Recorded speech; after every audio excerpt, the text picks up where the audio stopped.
Hello all, good morning. Welcome to Kerala stock market care. അപ്പോൾ ഇന്നത്തെ pre market സെഷനിലേക്ക് പോകാം. ആൻഡ് ലാസ്റ്റ് വീഡിയോ നമ്മുടെ സ്റ്റോക്ക് മാർക്കറ്റിൻ്റെ വീക്ക്ലി അനാലിസിസ് ഇട്ടിട്ടുണ്ട്. നമ്മൾ ഫോക്കസ് ചെയ്യുന്ന കമ്പനികൾ ഏതൊക്കെയാണെന്നുള്ള കാര്യങ്ങളെല്ലാം അത് ഡിസ്കസ് ചെയ്തിട്ടുണ്ട്. അപ്പം ചാർട്ട്സ് എങ്ങനെ റീഡ് ചെയ്യാമെന്നുള്ള കാര്യങ്ങളും എല്ലാം നമ്മൾ ലാസ്റ്റ് വീഡിയോയിൽ ഇട്ടിട്ടുണ്ട്. അത് കാണാത്തവർ കാണാൻ ശ്രമിക്കുക. ആൻഡ് നമ്മുടെ ടെലിഗ്രാം ചാനൽ വളരെ ആക്റ്റീവായിട്ട് മുമ്പോട്ട് പോകുന്നുണ്ട്. അപ്പോൾ ഇതുവരെ ജോയിൻ ചെയ്തിട്ടില്ലാത്ത ആളുകൾ ജോയിൻ ചെയ്യാൻ ശ്രമിക്കുക. നമുക്ക് നല്ല നല്ല stock market newses, bad newses and financials ഇതെല്ലാം നമുക്ക് ഇതിൽ ഡിസ്കസ് ചെയ്യാം, പഠിക്കാൻ ശ്രമിക്കാം. ആൻഡ് നിങ്ങൾക്ക് എൻ്റെ എന്തെങ്കിലും റീച്ച് ചെയ്യണമെന്നുണ്ടെങ്കിൽ റീച്ച് ചെയ്യാനുള്ള അവസരം നമ്മുടെ ചാനലിൽ ഉണ്ട്. ഓക്കെ, അപ്പോൾ നമുക്കിനി ഇന്നത്തെ ഗ്ലോബൽ മാർക്കറ്റ് എങ്ങനെയാണെന്ന് നോക്കാം. ഗ്ലോബൽ മാർക്കറ്റ് നോക്കുമ്പോൾ ഡോ ജോൺസ് ഫ്യൂച്ചർ നിലവിൽ ട്രേഡ് ചെയ്യുന്നത് നെഗറ്റീവ്ലി ട്രേഡ് ചെയ്യുകയാണ്. S&P ആൻഡ് നാസ്ഡാക്കിൻ്റെ ക്ലോസിംഗ് ഓക്കെ ആയിരുന്നു. European markets totally negatively trade ചെയ്യുകയാണെന്നാണ് നമുക്കിവിടെ സൂചിപ്പിക്കുന്നത്. ആൻഡ് ഏഷ്യൻ മാർക്കറ്റ്സ് 180 പോയിന്റ്സ്, അതായത് ഗിഫ്റ്റ് നിഫ്റ്റി 180 പോയിന്റ്സ് ഡൗൺ സൈഡാണ്, 160 പോയിന്റ് ഡൗൺ സൈഡ് ആയിരുന്നു ലാസ്റ്റ് നോക്കിയപ്പോഴത്തേക്കും. ആൻഡ് നിലവിലൊരു സെല്ലിംഗ് പ്രഷർ മാർക്കറ്റിൽ ഉണ്ടാവാനുള്ള പോസിബിലിറ്റി മോർണിംഗ് മാർക്കറ്റിലുണ്ട്. ഓക്കെ, നമുക്ക് നോക്കാം അത് ഹോൾഡ് ഓൺ ചെയ്യുമോ ഇല്ലേ എന്നുള്ളത് നമുക്കിനി കണ്ടു തന്നെ അറിയണം.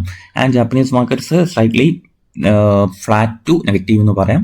ഏഷ്യൻ മാർക്കറ്റ്സ് മിക്സഡ് സിഗ്നലാണ് തരുന്നത്. തായ്വാൻ വെയിറ്റഡ് ഹോൾഡ് ഓൺ ചെയ്യുന്നുണ്ട്. മേ ബി നമുക്ക് ഗിഫ്റ്റ് നിഫ്റ്റിയും അപ്സൈഡ് പോകാം.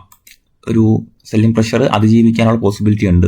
ഇപ്പോൾ 180, 160 പോയിന്റ്സിന്റെ ഡൗൺ സൈഡ് കണ്ടിന്യൂസ്ലി ട്രേഡ് ചെയ്യുകയാണ് ഗിഫ്റ്റ് നിഫ്റ്റി. സോ നമുക്ക് എന്തായാലും ഒരു ഗ്യാപ് ഡൗൺ ഓപ്പണിംഗ് ആയിരിക്കാം പോസിബിലിറ്റി ഉള്ളത്. അപ്പോൾ നിഫ്റ്റിയുടെ ഒരു ടോട്ടൽ സ്ട്രക്ചർ നമുക്കൊന്ന് പരിശോധിക്കാം.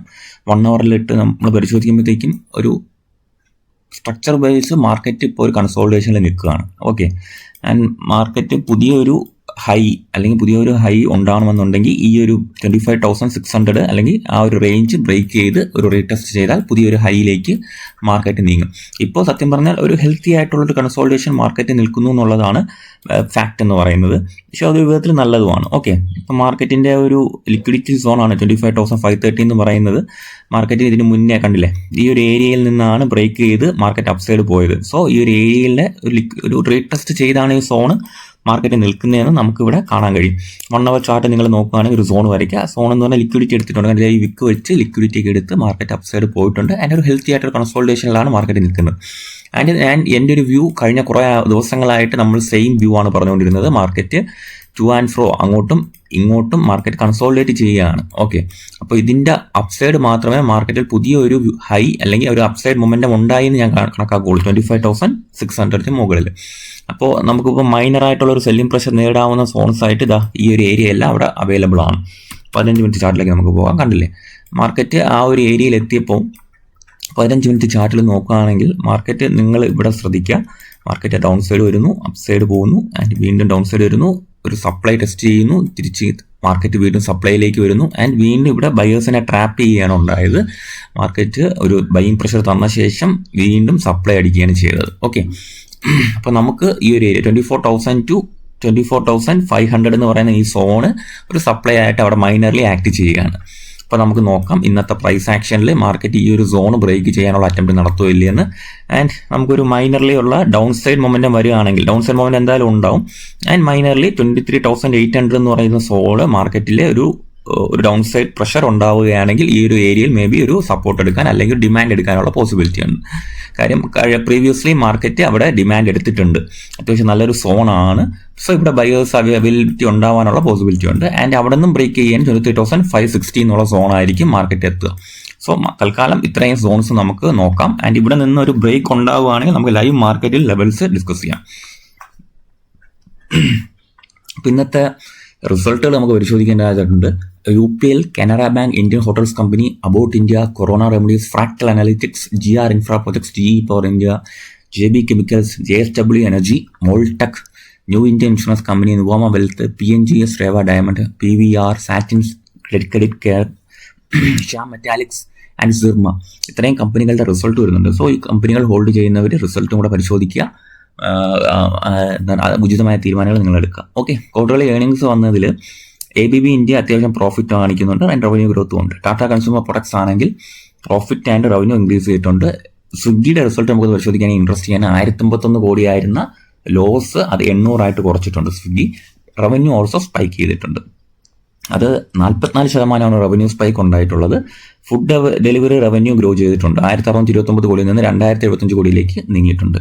ക്വിക്ക് കൊമേഴ്സ് റവന്യൂ എന്ന് പറയുന്നത് 659 കോടിയിൽ നിന്ന് 1057 കോടിയിലേക്ക് പോയിട്ടുണ്ട്. Supply chain and distribution surge ചെയ്തിട്ടുണ്ടെന്നുള്ള ന്യൂസും ഉണ്ട്. ഓക്കെ, അത്യാവശ്യം ലോസ് കട്ട് ഡൗൺ ചെയ്തു എന്നുള്ളത് തന്നെ പോസിറ്റീവ് ആയിട്ടുള്ളൊരു കാര്യമാണ്. ബാങ്ക് ഓഫ് ബറോഡ നോക്കുകയാണെങ്കിൽ പ്രോഫിറ്റ് ഗ്രോത്ത് ഉണ്ടായിട്ടുണ്ട്, നെറ്റ് ഇൻട്രസ്റ്റ് ഇൻകം ഉണ്ടായിട്ടുണ്ട്. പിന്നെ JSWന്റെ പ്രോഫിറ്റ് ഡ്രോപ്പ് ഉണ്ടായിട്ടുണ്ട്. 550 കോടിയായിരുന്നത് 418 കോടിയായിട്ട് കുറഞ്ഞിട്ടുണ്ട്. ഓക്കെ, ബിർള കോർപ്പറേഷന്റെ ആണെങ്കിൽ പ്രോഫിറ്റ് ഗ്രോത്ത് ഉണ്ടായിട്ടുണ്ട്. 252 കോടിയിൽ നിന്ന് 294 കോടിയിലേക്ക് ബിർള കോർപ്പറേഷന്റെ പോയിട്ടുണ്ട്. ബാങ്ക് ഓഫ് ഇന്ത്യ ആണെങ്കിൽ പ്രോഫിറ്റ് സോഴ്സ് 14%. 2625 കോടിയിൽ നിന്നും 3015 കോടിയിലേക്ക് ബാങ്ക് ഓഫ് ഇന്ത്യയുടെ പ്രോഫിറ്റ് പോയിട്ടുണ്ട്. And NPA gross NPA follow ചെയ്തിട്ടുണ്ട്. 2.26% നിന്ന് 1.98ലേക്ക് ഫോളോ ചെയ്തിട്ടുണ്ടെന്നുള്ളത് പോസിറ്റീവ് ന്യൂസ് ആണ്. ഒബ്രിയോ റിയാലിറ്റിയുടെ പ്രോഫിറ്റും സൂം ചെയ്തിട്ട് റവന്യൂ സർജ് ചെയ്തിട്ടുണ്ട്. നമ്മളിപ്പം പ്രോഫിറ്റ് സൂം ചെയ്യുന്ന പറഞ്ഞാൽ 433 കോടിയിൽ നിന്നും 703 കോടിയിലേക്കാണ് പ്രോഫിറ്റ് സർജ് ഉണ്ടായത്. റവന്യൂ സർജ് കാണിക്കുന്നത് 1250 കോടിയിൽ നിന്ന് 1749 കോടിയിൽ നിന്നാണ്. അപ്പോൾ നമ്മുടെ ടെലിഗ്രാം ചാനലിൽ അത് പഠിക്കാനായിട്ട് പറഞ്ഞിട്ടുണ്ട്. ഒബ്രിയോ റിയാലിറ്റി നമ്മൾ എന്തായാലും ഈ ആഴ്ച പഠിക്കാനായിട്ട് ഉദ്ദേശിക്കുന്നുണ്ട്. ബാലകൃഷ്ണ ഇൻഡസ്ട്രീസും പ്രോഫിറ്റ് ഡിക്ലൈൻ ചെയ്തിട്ടുണ്ട്. പിന്നെ നിവാ ബൂപ്പയാണ്, ഹെൽത്ത് ഇൻഷുറൻസ് കമ്പനിയാണ്, അറിയായിരിക്കും. പ്രോഫിറ്റ് സൂം ചെയ്തിട്ടുണ്ട് ആൻഡ് ഗ്രോസ് പ്രീമിയം റിട്ടേൺ സർജും ചെയ്തിട്ടുണ്ട്. ഓക്കെ, പ്രോഫിറ്റ് സൂം എന്ന് പറയുന്നത് 206 കോടിയിൽ നിന്ന് 345 കോടിയിലേക്കാണ് പോയിട്ടുള്ളത്. സോ അതൊരു നല്ലൊരു ഫിഗർ ആയിട്ടാണ് എനിക്ക് തോന്നുന്നത്. ഓക്കെ, അപ്പോൾ ഒരുപാട് കമ്പനികളുണ്ട്. ക്രെഡിറ്റ് എക്സസ് ഗ്രാമീണിന്റെ പ്രോഫിറ്റ് സൂം ചെയ്തിട്ടുണ്ട്. അഡ്വാൻസ്ഡ് എൻസൈംസ് അതായത് 26 കോടിയിൽ നിന്ന് 43 കോടിയിലേക്ക് പോയിട്ടുണ്ട്. അത് നല്ല പോസിറ്റീവാണ് അഡ്വാൻസ്ഡ് എൻസൈംസിന്.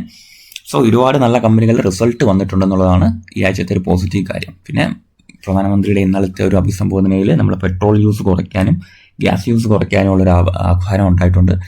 ഫോറക്സ് റിസർവ്സിൽ മേ ബി ഒരു പ്രഷർ ഉണ്ടാവാനുള്ള പോസിബിലിറ്റി കണ്ടായിരിക്കണം പുള്ളി അങ്ങനെ പറഞ്ഞതെന്ന് കരുതുന്നു.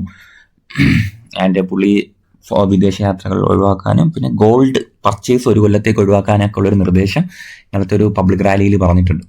ഓക്കെ, CMS ഇൻഫോസിസ്റ്റത്തിന് ഉള്ളൊരു ന്യൂസ് നിങ്ങൾ ശ്രദ്ധിച്ച് കാണും. HDFC ബാങ്കിന്റെ 5-year കോൺട്രാക്റ്റ് ആണ് Indian currency and forecasting and logistics ATM മാനേജ്മെന്റിനായിട്ട് ബന്ധപ്പെട്ടാണ് കിട്ടിയിട്ടുള്ളത്. ഓക്കെ, CMS ഇൻഫോസിസ്റ്റത്തിന് അതും പോസിറ്റീവ് ന്യൂസ് ആണ്.